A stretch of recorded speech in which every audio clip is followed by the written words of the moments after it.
Hello and welcome to the Miko Bits show, and I'm your host, Miko Bits. Today we have an exciting episode for you. It is Evgeny from Zerion. Zerion is really one of the most important destinations in the DeFi journey, and I think we'll talk a little bit about Zerion as well as some broader industry topics. But I'm very excited because Evgeny is definitely a major thought leader in the space. As with all of my shows, it is an opinion, entertainment show, so it's not investment advice. So we may mention things that you can buy, but it doesn't mean that you should go ahead and buy those things. Yeah. So I guess without further ado, here's Evgeny. Nice to see you. Hey Mika, and hey everyone who's listening. Excited Yeah, to be on the show. wonderful. Great to have you. I always kind of just like to kick off with like the problem statement of Zerion, right? So like, what is the problem that you solve, and who is it for? For sure, yeah. So when we started, and this was about I think 2.5 years ago, with like this whole idea, I think it wasn't clear for everyone how extremely complex DeFi will become. So back in the day, it was just ERC20 tokens out there, and people didn't anticipate many protocols as we currently have to be in place. And I think when we looked at Maker, Compound, and Uniswap, we just realized that this is just the beginning for the whole thing to emerge, and people would be super creative when making all these new financial derivatives and primitives. So we decided that people would need a tool to easily get access to all of these different financial instruments, and to obviously track their portfolio, but also to find stuff and easily buy things. So it's just simplifying the DeFi journey would be a very important piece of this new infrastructure. So this is what our thesis is, and this is what we set on to build. Yeah, it's fantastic. And, I'm a user, so, I definitely enjoy what you've built. And, in a way, there's almost like an Etherscan like element to it where you can just see what's happening and keep track of all of these different positions and, farming pools. And, it does get pretty complicated to keep track of. So it's nice to have a one stop shop. I'd love to understand some of the numbers in terms of like how's it going, and what the traction looks like, and things of that nature. For sure, yeah. I think one of the easiest metrics, we recently ranked number 50, I think, on the overall Alexa rank of all crypto and DeFi websites, which was Great. very exciting to us, honestly. And we're like, and there are not many DeFi projects there, because DeFi projects, they sometimes have very high market caps, but they don't have a lot of usage. I think we're the opposite. We don't have a coin, but we have a lot of users. We grew substantially from like during last year, and this happened in two waves. So the first one was over the yield farming craze in summer, and then we had, now with the bull market, I think we're just continue to grow, and we only have time to speed up and like put out new servers and stuff just to keep up with traffic. So it's going well, and I think the most interesting is that our mobile apps didn't have a single month with like down in terms of traffic, so they were just constantly growing, which is super exciting to me. And I think in the future we're going to have the majority of users on mobile platforms rather than on the web. Wow, that's pretty exciting and interesting to hear. I'll have to check out the mobile experience. Sounds exciting. I guess from the bigger picture, like how do you compete or differentiate? What's the what makes the Xerion experience different? Yeah. So first of all, I think looking at the competitors in the space, we actually don't have many. That's to start with. Sure. So if we look at the say the centralized trading protocols, there are like many different protocols to do that. And say like on overall in the protocol layer, there are a lot of competition. With the interface layer, even though people assume that it would be super easy to build, it's actually not. And I think this proves to be the case.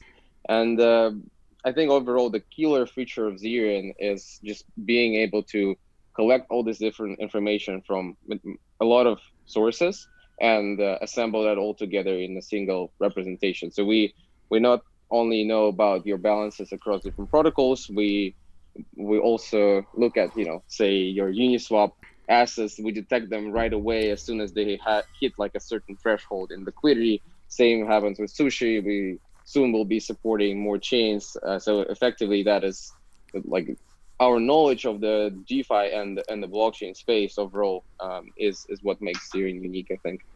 That's fantastic, and it's definitely incredibly relaxing. It's fun to use. Obviously, some elements of the DeFi space are very non-relaxing. It's sort of Yeah. so I really like the experience, and I think you paid a lot of attention to it, and it really shows through in the product. So I guess I'd love to kind of get from you maybe an overview of where you think we are in the DeFi space. Obviously, Ethereum is kind of all-time high, and we have Berlin hard fork, so we have a lot of things. Obviously, gas prices are what they are, but I'd love to kind of get your read on where we are, where we're going, and just get a broader feeling. Right. So I kind of view it in different kind of waves. So the first wave of DeFi was actually ICOs. I'm not sure if like this is a common opinion, but I think NFTs currently have their ICO moment. So it's very little actual utility, but it's a lot of hype around. So I think ICOs were kind of like the first wave of DeFi, and now the second wave of DeFi, we are we have some real understanding what works and what doesn't. Um, and that this is what creates a bunch of the prices going up, and a lot of new developers joining, but it's still not ready in some way for like actual retail to join. And I think this would be the third wave of DeFi at some point when we will hit this milestone. And it's quite easy. It's obviously the scaling solutions need to work properly, and I think we're very close. They're actually around the corner. So there are already some working things like DYDX, for example, recently launched. But we need that to kind of hit an understanding and consensus within the ecosystem that how it all comes together, what other chains are useful to actually have in the DeFi suite and to launch stuff on. And then effectively after that, we're going to enter the real, I think, um, massive adoption. Yeah, I dig that a lot. So you're definitely an expert in sort of user experience and user interface. Obviously, one of the big kind of insurmountable things so far is kind of the custody thing, right? But I think the other thing that you were talking about with respect to scalability is interesting. So I'm curious about what your opinion is about the user experience of things like L2, right? Because it seems like the onboarding is kind of an interesting issue, right? So I'd love to kind of get your read on kind of how that works. Because obviously, I think custody is a hiccup, but I think users are starting to kind of cross that bridge. But I would say that, like, L2. It's interesting, and L2 is turning into a number of different fiefdoms with different kind of back ends, including some. I mean, L2 is kind of a funny thing. I think there's even some L1s back there providing EVM scalability. So I'm curious how you see this kind of playing out. Right. So just to give you a sense from our internal team perspective, so we look at all the L2s and other chains somewhat similarly. So we look at them as like different ways to settle transactions, Yep. and we just need to fetch data from them and have the ability to settle trades and transactions on these respective chains slash L2s. So we don't we don't really care which ones are going to win. Overall, from the user experience, I think it's actually not that big of a challenge. That's we've been able to solve a bunch of challenges with integrating Maker, for example. I think that was way more complicated in the early days than solving the this UX issue with layer twos. And I think just on the custody perspective, so Zerion is custody agnostic, and we plan to maintain it this way for a reason, because like I've changed my opinion on having the custody, like on pushing users for a specific version of custody. I think users should be able to pick whatever level of custodial like custody they're looking for. So, for example, if you're like a a newbie user trying out DeFi, you shouldn't be creating stuff on MetaMask, for example, because it would just create a bunch of issues for you and you would probably quit right away. I think it should be kind of like a gradual process. You start with something simple, like, I don't know, Magic or Fortmatic. And then over time, you realize that, oh shit, I have like a bunch of assets now. I need to secure them somehow. And you buy a ledger for yourself and like move the assets around. So I think that's, and that creates a bunch of kind of freedom in terms of the UX. So with more stuff, like with custody not being necessarily like ledger like, you can create a bunch of experiences even with layer twos that are way more seamless for the newcomers. I like what you're saying a lot, actually, because my fund is invested in Celsius, and I'm an advisor there. And they handle custody, and they also handle things like institutional lending and DeFi, and they handle a lot of complexity. And then they give 80% of the yield back to the user, right? So in a sense, like the idea that people want access to the yields, but they may not want to handle things like custody, is really a set of individual choices. And I think that Right. I guess my question to you around custody is, how does a someone access a sort of a custodial experience of Zerion? Like, is it through a partner, or can you create like a custodial wallet on your website, or how does that work? Yeah, that's a really good question. I think right now there are not many options for like say Coinbase users to access Zerion, but in my view there should be. So if people prefer to trust Coinbase but still want to access a bunch of new things in DeFi, they should be able to. I think the big question is how do we do that? And it's not easy to answer. I don't Okay. know. Maybe like we've been talking with other exchanges and like they somewhat can be thought of as like big banks of crypto, Yes. which hold custody of assets, and they are looking to get exposure to, like, their users are looking to get exposure, and they don't want to lose their user base for like something like Zerion or like MetaMask in that case. Yep. So they would be, I think they would be working towards having like an auth type of authorization to grant access somehow. Yep. And I think that's in the future. But as of right now, I think we already have Fortmatic integrated in our website, so users can like create an account with their, say, like email, and that's quite easy. And then we're planning to have something similar on the mobile as well, and that would kind of complete the newbie journey in the DeFi space from like zero to having, buying your first LP token in Uniswap, or just at least like staking something. So that's what we're Yeah, aiming yeah. for. I really like that. And I feel like, a beautiful experience would be something like a sort of a, I would say like I don't know if there's Coinbase and Coinbase Pro, right? It could be almost like Zerion today. It could be like Zerion Pro, right? It could be that there's a Zerion Lite or something where a user can just show up and then maybe create a custodial wallet that is maybe hosted by a partner or something, that so Yeah, that because then I don't want you to have to mess with user, like you mess with custody. It just feels like that's already a solved commodity. But it feels like exactly. it Yeah. feels like that's what a lot of users would enjoy that, and I think it might open the floodgates, right? Because I think your experience is pure. It's a pure DeFi experience, right? So as long as the user can have that experience, um, who's to say it's not DeFi? I mean, obviously you have counterparty risk with the custodian, but like, I don't know. I mean, surprisingly, the custodians are better than they used to be. I mean, they're better than like Mount Gox. So Right. I fully agree with what you're saying, and I think just one kind of like distinction how I view the product evolution. I don't think we're gonna have two different versions of Zerion, like Zerion Pro versus like Zerion Lite or something. And the reason for that, I think that the product should scale with the knowledge of the user in a way. So just like your Mac works as good for like a person who uses Mac every day for all the professional things they do, all the way to someone who is just using it once a day, maybe like to watch a YouTube video or something. So I think Zerion should be something like that. So it should scale up with the knowledge and expertise of the user. I like that. I like that, and I think it's I definitely don't. I think Coinbase Pro is definitely the wrong metaphor because, to me, that's a whole different user interface and it shouldn't be. Like, I think the Zerion experience as it is suitable for anyone, I think, and I just think Yeah. that the thing that isn't suitable for everyone is Ledger to MetaMask to Zerion. That's the part that feels a little cranky. And I've coached a lot of people on the DeFi stack and the wallet and the custody, and it's funny to watch people react to it. It's not everyone is able to do it, but it's uncomfortable.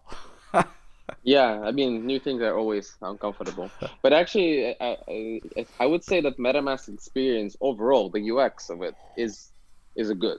Maybe it's a very contrarian opinion, but if you kind of look at it from the perspective of usage once you have onboarded into MetaMask, it's an amazing UX. So you go to like any dApp, you connect your wallet, and you instantly get access to so many features. Like and Zerion benefits from that a lot. So users have their own interactions with the blockchain, but they come into Zerion, and like in a moment we build them their portfolio performance, their history. They can now see all their assets with P&L and everything right there. I think that's very powerful, and we should have more of that experience. So I think like this MetaMask like UX, probably better on the UI side and probably like not so rough on the edges, and would get us a long way. Yeah, I mean, one of the things you mentioned earlier is kind of like L2 agnosticism, but I'm curious what your take is on Binance Smart Chain because it's a it's a bit controversial among a lot of people. So I'm It's just curious what your perspective is. yeah, it's definitely controversial. Well, my take is that I think like we should always kind of prefer and look up to what users use. So there's a reason why users are coming into Binance Smart Chain, right? Like, and it's pretty obvious in this case. So gas fees are just Yes. killing a bunch of people. Yep. Uh, so if that wasn't the case, they wouldn't go to Binance Smart Chain. They would go to Ethereum. So I think we just need to realize our weaknesses and solve for them within the tech. So Zerion was not like in the beginning, we were not committed that we were going to stay always on Ethereum and like always support just Ethereum. I think Ethereum would be the main one, and like that's kind of like the personal opinion that it's not going anywhere near time soon. Yeah. But as a company, we want to be agnostic, and we just need to serve what users want to be seeing, and that's how we always have approached that.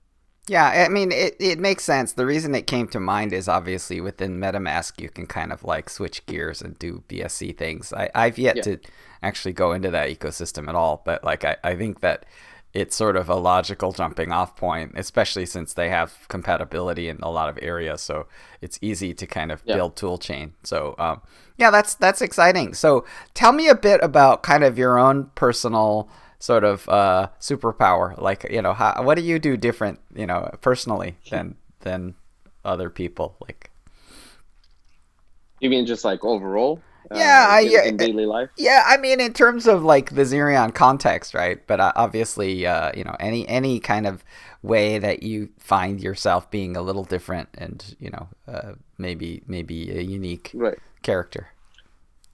Yeah, I think what was historically true for me personally and for Zerion team as a trait is kind of like always going against the consensus, and Wow. that worked pretty well for us, honestly. So when people were doing protocols or like launching their tokens in 2017, we decided not to, and after that we had so people were doing, say, oh, we need to launch a governance on top of the protocol to have another decentralized exchange or like swapping thing, and we were like, oh, we actually shouldn't be doing that. We shouldn't be building out liquidity. We shouldn't be building out TVL. We should instead focus on the user experience and retention and trust to the brand, etc. So I think this was the case many times for Zerion. It worked well so far, and yeah, hopefully that's going to be the case in the future. Um, That's yeah, cool. So you're contrarians. from time to time. But then like eventually people start to realize that like we're contrarians at the time, but we're aligned with everyone after a bit of time. So now, for example, everyone is like so hyped up about aggregators, and and we were saying that 2 years ago, and people were like not understanding that at all. That's great. I mean, I would say, in terms of your current sort of out of step or contrarian thesis points, like what are you personally sort of thinking about betting on, and directions and strategies that you think are underappreciated? That's interesting. It's a company secret. I'm joking. Honestly, I think overall, so we as a company, we're now looking to kind of like rebuild from the ground up the infrastructure that we had for tracking stuff and for interacting with blockchain. So I think Wow. we're always enjoy, as a company, we always try to rebuild the core stuff from ground up with the new knowledge that we have acquired. So we're lean, at the same time we're fast to iterate, and I think we're in this phase again. So we were, say, like a year ago, we were building out the DeFi SDK, and that was like our first iteration on how to support a lot of different DeFi protocols on Ethereum, and that worked well. So we now Yep. support something like 70 plus different protocols. I Fantastic. think we're approaching this point when, say, like DeFi ecosystem is expanding beyond Ethereum. Now we have layer twos. Now we have other chains. What do we do to continue providing the same value and level of UX? And I think that's what is currently brewing at the company.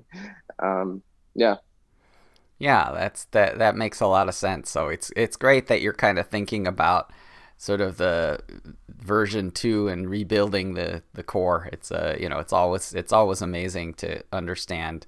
It's sort of a deeper understanding of the space. In terms of like roadmap, like what are you sort of preparing for? What does DeFi look like? In the near mid future. And how do you sort of like navigate that, and what are the features that you're looking forward to, if you're able to say? yeah. So first of all, the first question is very is very difficult. We I think we came to start projecting our product roadmap only for like about a quarter. Okay. Before we were only doing that for like 1 month or something, because like Yep. DeFi space was moving so fast. Yep. Now we're a bit more long term in that sense. So just a quarter or so.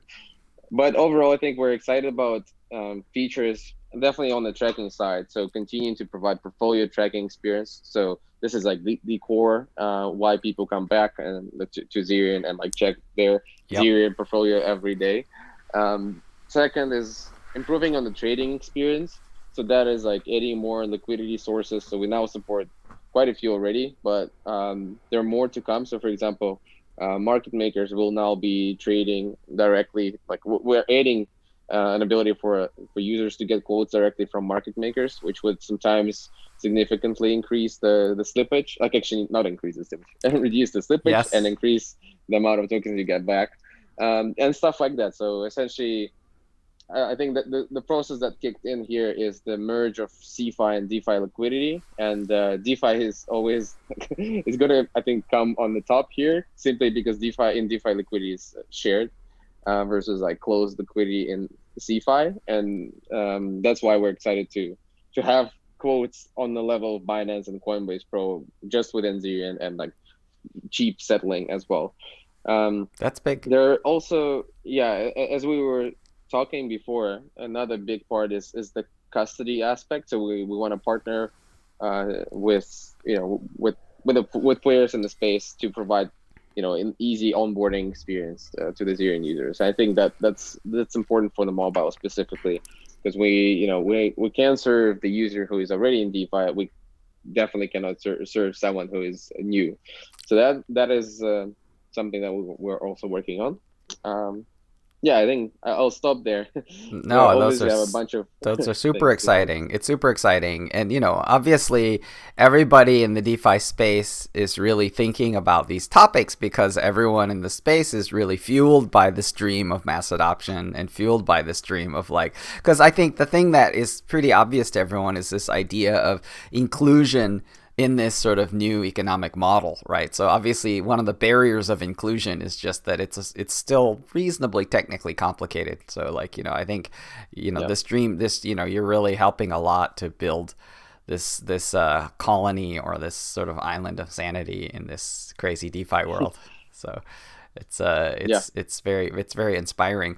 So I guess in terms of looking out into the market, do you have any kind of um, underappreciated projects, like projects where you're like, wow, this is a really cool thing, or people don't understand this as well. It could be anything. It could be some kind of DeFi project. It could be L2, or it could be it could be Ethereum itself. I mean, there's a bunch of improvement proposals coming in. So Right. Um, that's a tough question. For the last couple months, I wasn't really focusing on like market research. I didn't follow too much yep. on the stuff going on. But overall, I would say we now see a lot of something like DEX Guru, for example. It's somewhat a competitive to Zerion, obviously, but stuff that is Did kind you of like say cross chain. did you say DEX Guru? Yeah, yeah. If Okay, you know about I them, gotta so check it out. uh, yeah, so they're using our APIs for some of the things in their UI, but overall, it's just an interface that shows you like it's an interface for uh, real DeFi traders, and I think stuff like that is about to emerge, and we're going to see more and more interesting things like that.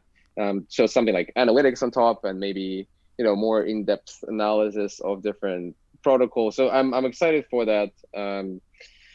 And yeah, probably a few other things I would mention. And I'm not too deep in the space of like how do we call it, like govern like DAOs in a Yep. way, but I'm mainly thinking about Radical when I say that. Probably a lot of people are familiar with the project, but I think that has a lot of potential with the combination like of DAOs plus ownership of say the code, and I think we're just missing one piece, which Ethereum cannot really solve. Like Ethereum is very slow as the world computer, so we need something like execution, which is probably should be zero knowledge type of execution on say I don't know whatever kind of infrastructure plus like code ownership plus DAOs. I think that would build out the full stack of running, countryless entity Yeah. in a way, if that makes sense. No, I like And that. I'm really really excited for that. So this is something I've been thinking about for Zeri, and that would also mean a lot. So we could finally build something that is, jurisdictionless. But it's a bit in the future, but I'm super excited to see that. Yeah, I like that you've pointed out Radical. I think one of the things that isn't as yet, I come from the open source world, so, I think to me, Satoshi left a ton of kind of exercises for the reader of his white paper, and I think to me, he kind of solved in an approximate way the economic model for open source software, which I think is being manifested by things like Gitcoin. And, there are definitely, and obviously, projects that have their own tokens are kind of starting to be a funding mechanism, a direct funding mechanism for open source. So, I think it's interesting. But I would say that the governance of the flow of resource, and the specific, rewards are a little unsolved, especially in the Bitcoin Yeah. case, right? Like there's Bitcoin core developers from very, very early days that owned a lot of Bitcoins, and then there are some that didn't really own many Bitcoins at all, and so in a way, it's not like company equity where there's this kind of very, very systematic way of trying to reward people for fairly reward them for early participation and strategic participation, as opposed to, it can be a little random in terms of how it's Right. done. So I think there are Definitely. definitely important And I think governance also is, I think Vlad Zamfir tweeted the other day that the code is supposed to save us from the people, but the people are supposed to save us from the code, which I felt like was a nice framing, right? Because in a sense, governance Yeah. is sort of the last bastion that's hard to automate, right? Or I'm going to say can't be automated. I'm just going to go Hmm. there. So like, Yeah. what are your thoughts about, you talked about DAOs. I'm interested in your views of governance. Right. I definitely agree that there's a lot of work. I'm very excited about the potential of that. And you right to spot on how the current rewards in these decentralized networks are not proportionate sometimes to your effort Yep. and value that you bring to the network.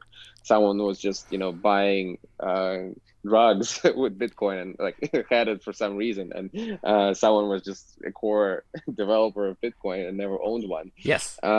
So a lot of stuff to be improved on, and I think somehow the rewards can be incorporated within the protocol mechanics, and maybe the DAOs and treasuries is a way to solve that. We just started using that. We'll see. Maybe that works. Um, yeah, and speaking overall about the decentralized governance, I think we don't need to reinvent the wheel in many different aspects of governance, and yeah, we've chatted about this a bit. So essentially, I don't think we should have um, we were giving better tools to manage that. So now it's manifested in, so we can have way more holders. We can have holders across the globe. It's all much more accessible to the end user. But we shouldn't forget the principles that we were building this all on, for say like governments and private companies, like these things, and there are some lessons I would say to take from there. Yeah, I think that one of the so interesting challenges of kind of decentralization is, in a sense, as you kind of get radically decentralized in ownership, you actually kind of have people who don't actually care that much and aren't actually that interested in you, and don't actually have informed opinions, right? And so, Yeah. if you go to the most ridiculous extremes, right? If you think about the heyday of ICO, right? You just had this kind of, and that's not a governance issue, but it's more a democratic issue, which is that you just had people that didn't know anything about any projects throwing money Yeah. randomly, And so to me, thinking of that as an optimal capital market from the perspective of inclusion, it's sort of like, yes, sort of, so I think to me, the thing that is helpful is to kind of try to really optimize these things. So I think from a capital formation perspective, there are balance points, and I think there's balance points for governance too, right? In a sense that if someone owns tokens and they can vote, like it's not. This is gonna sound really unfair and douchey, and I'm a sitting partner in a VC firm, but like, um, it. I think you have to care in order to vote. Like, and I think you have to be informed in order to vote. Like, I don't know. Yeah. I mean, saying something like that may also resonate with what's happening in the United States, because there are people who you could point at and say that they're voting without being that well informed. And I think that Yeah. if it goes too far, it can be dangerous. Again, it's being very non-egalitarian of me, so it's I'm always challenged in saying things that sound so uh, I would say elitist, or I don't know. I'm happy to have you check me on things like that, because like I don't want to become that guy. right. I think just this overall, I would draw a line between the government and like a private company. So if we speaking of government, I think it's quite different from like running a startup, or even like an early DApp or a protocol in the DeFi space. And I think like if we're talking about the government, we should definitely consider everyone when people vote, and because sometimes the government just doesn't know, or like haven't heard about the issues that some people might have. Mm. Versus like within the company, you gotta care about people who care and not just looking for an airdrop and quick buck to quit. And I think that's a big difference. And Yeah, we get a lot of people asking like when when Zerion token, then that's the only thing they ask, and that's not very useful and not really helpful to us, honestly. We much more Yeah. prefer people who ask, give product feedback, ask questions about real things within the, how we're planning to evolve, how they can be helpful, etc., and not just when I'm going to get my new Lambo. Yeah, and I think that in a way, that pattern that we've seen in kind of capital formation of, we're kind of in the shadow of the Coinbase public listing, direct listing. So it feels a little bit like uh, there's kind of maybe a theme of progressive decentralization. I do think that there are projects that can experience day one decentralization, and I kind of I do love seeing experimentation and learning. I think that for example, Yam was kind of fun. Like Yeah. Yam was an example of day one decentralization, and kind of things like how improvement proposals can become really urgent, right? So it's sort of like, oh, Yeah, yeah. there's like we have an automatic rebase, and if we don't fix it, we're all dead. And then it's like, oh, we fixed it, thank God. And then it's like, oh, we're all dead anyway. Like we didn't fix it properly, So like in a way, like it's so funny because if you think about day one decentralization, like I don't know. It's people talk about fair launch, and there's a elegance and a beauty in it. I think it's a form that's appropriate. It certainly, absolutely, is appropriate for some projects, but not others. That's my feeling. Yeah, I really like some of these experiences as well.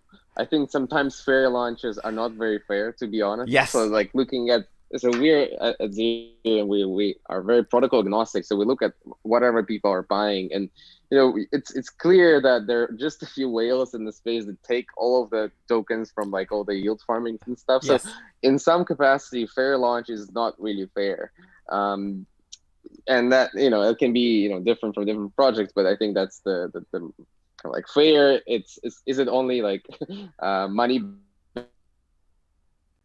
based, and that in that sense it's not very fair to Yeah. my I've been view, but yeah, we'll see. I love the experimentation of that. Yes, and I've been thinking about this from the perspective of nature, right? So if you think about it from evolution perspective, like TVL is almost like energy calories that are embodied in these forms, right? So one way of thinking about fair launch is just taking a large amount of meat and basically just throwing it on the ground and saying, everyone come, right? And the ones that may come that are the most successful at that are predators, right? Like because in a way the predators can really get the most meat and they can kind of win, right? And so I guess to me one of the I think the Rari Capital guys who came on the show, they absolutely said fair launches are unfair, right? Because one of the dangers about when I talk about predation, people are like, well, I don't understand. Like how can a bigger player eat a smaller player, right? And the way that predation occurs in DeFi is more pumping and dumping,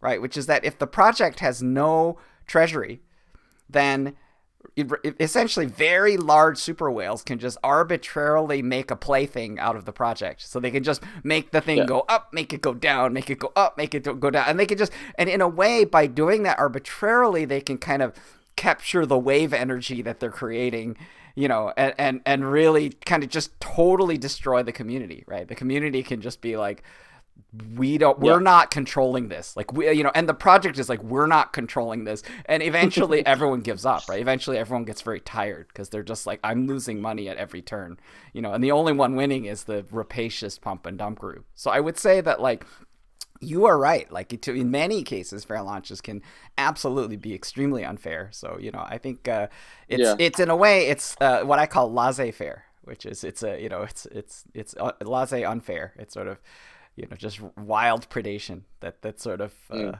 one of the results. Oh, it's nice. It's nice to hear kind of balance, and I feel like it's part of the evolution, right? Which is we experiment and we learn, and hopefully as an industry we can come up with like much more optimal approaches, because we all know collectively that traditional finance is broken. So like Yeah, we have a that's wonderful obvious. basis, shared basis to improve it. it's it's ridiculous. I was just trying to send the wire transfer through my bank, and my bank is not like the worst bank in the world, and for some reason the UI lagged, and I was somehow submitting 3 wire transfers instead of one, and like Oh. there's no way to cancel it normally. So it's just like I would have to call them through like working hours, business hours, because their live chat support cannot fix this. It's ridiculous, you know. Yeah, it is. It's So truly Zerion amazing. is already better. Yeah, Yeah, yeah, at yeah. least it's verifiable. You can always go to some other, say like Etherscan. Even if Zerion is down and we're not responsive, you can always go to Etherscan and check it if the transaction actually went through, and you won't be able to submit the same transaction 3 times. Yeah. Yeah, Um, Satoshi protected us from double spending and in some cases triple spending. So it's yeah. no, it's truly great. So I guess from my question to you as a closer is I'm really curious about your sources of inspiration. In a sense, like, what are the things that you're excited about, whether it's personal or professional, right? You can say, oh, we like this project, or you can also say, I read this cool book, or science fiction, or Mhm. history, or whatever it is that is floating your boat these days. Yeah, that's a good one. So recently, I think we're changing gears a bit. At least like myself. So I was Yeah. in the fundraising mode for like an extended amount of time, so like a few months before. Yep. Um, and now I think we're in kind of like the growth slash scaling phase of the company. So we need to. So before we only had people who we really worked with for a long time. We knew them well, and I think now we're approaching this moment when we need to hire more people and somehow keep the Zerion culture and energy there. And that's something that keeps me up at night, and what I'm spending time and researching, and how do you properly do that. And by the way, if anyone is listening and interested in a job at Zerion, welcome. And I we love have it. we can put it out somewhere in the section below. But yeah, um, speaking of some inspiration, I was reading the book called Seven Powers. I think it's something in the end. I forgot the actual name, but like it's 7 Powers of Business Strategy. I think Okay. recommended by John Cole from Galaxy Digital, and I'm really enjoying this book.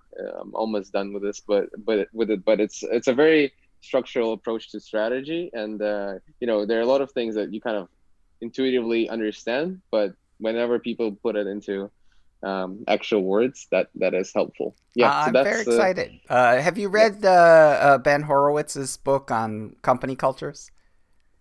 I haven't, but I know about some. Like I have some quotes written out from this book. I highly recommend it. It's terrific, and Yeah, it's cool. it's Thank you. there's obviously because it's Ben Horowitz. There's a lot of references to things like rap culture, which he's a big Mm. fan of. But there's also references to things like the Mongolian army, and so which is, I think, was a pretty successful business culture. Having taken over most of Yeah, Eurasia continent. But I would say that, like, as a study of cultures, it's and functional culture, it's great. And if you're pondering these things as you kind of really grow your team and scale, like, I think that's a great book. I highly thank you. recommend it. Absolutely. Well, good. This has been wonderful. It's super great to see you and catch up, and really appreciate your work. Definitely a user of Zerion and a fan. So I think bright future for Zerion. Thanks, Miko. It was very exciting to speak with you. Yeah. Thanks for coming on the show. And we'll see you soon. Yep. Bye bye.